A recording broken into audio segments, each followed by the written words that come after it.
Once upon a time, there existed a realm known as the Land of Lies, a place where the truth had become a distant memory, hiding in the shadows of deception. This land was not brought to ruin by wars or natural disasters, but by an insidious poison that crept into the hearts of its inhabitants, the poison of lies. As the year dragged on, the nation descended into despair, culminating in a famine that hung over the people like a dark cloud. The earth, once fertile and bountiful, had turned barren. Desperation gripped the hearts of the citizens as hunger gnawed at their insides. The nightmare of survival twisted their morals, leading them down a bleak path where consuming the remains of the dead became a new law of necessity. In the wake of this horrid tradition, the most horrifying aspect was not the act of cannibalism itself, but the alarming normalization of such savagery. Amongst the silence, the stench of decay filled the air, a pungent reminder of the moral decay that had overtaken the nation. Even in their darkest hours, the people could not escape their habit of lying. They lied about who had eaten what scraps, who was ill, or where the latest corpse had been discarded. Each small lie, like a haunting ghost, attracted swarms of flies, which seemed to symbolize the very sins these people were desperately trying to hide. Communication became increasingly sparse, as individuals found themselves gasping for breath while attempting to speak, their mouths covered to protect others from the foul odor of their words. Parliaments transformed into silent gatherings, politicians sat in a circle, panicking in silence, scribbling laws against starvation onto worn parchments, all while swatting away relentless clouds of flies that buzzed around them, undeterred by the looming threat of truth. In homes across the land, parents were no longer teaching their children about honesty or integrity, but rather preaching the value of silence.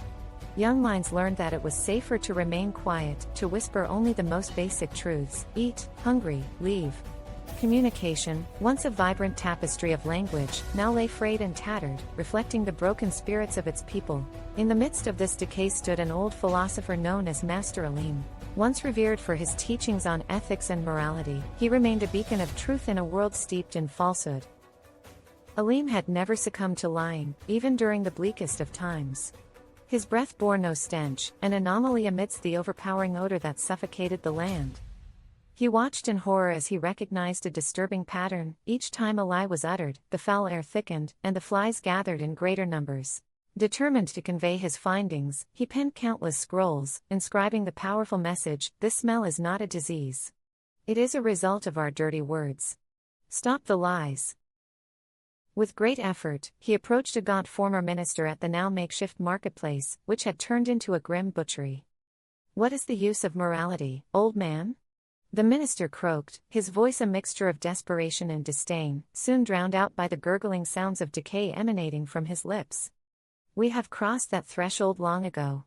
Now, only the strongest survive, and the strong are entitled to lie to get what they need." Master Alim realized with growing despair that it was not the foul stench that bred lies, but rather the lies that birthed the stench.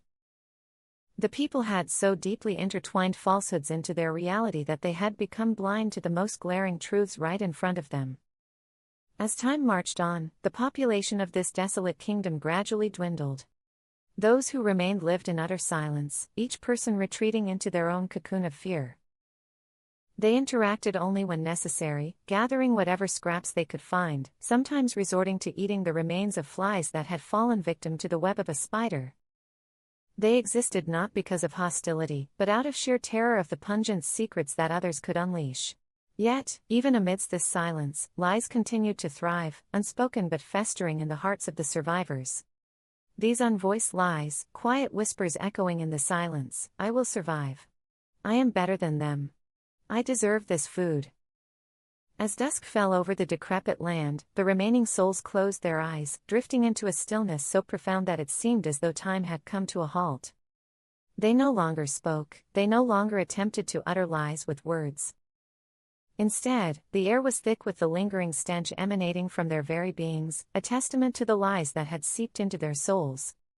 When the dawn broke the following day, a hushed stillness blanketed the land.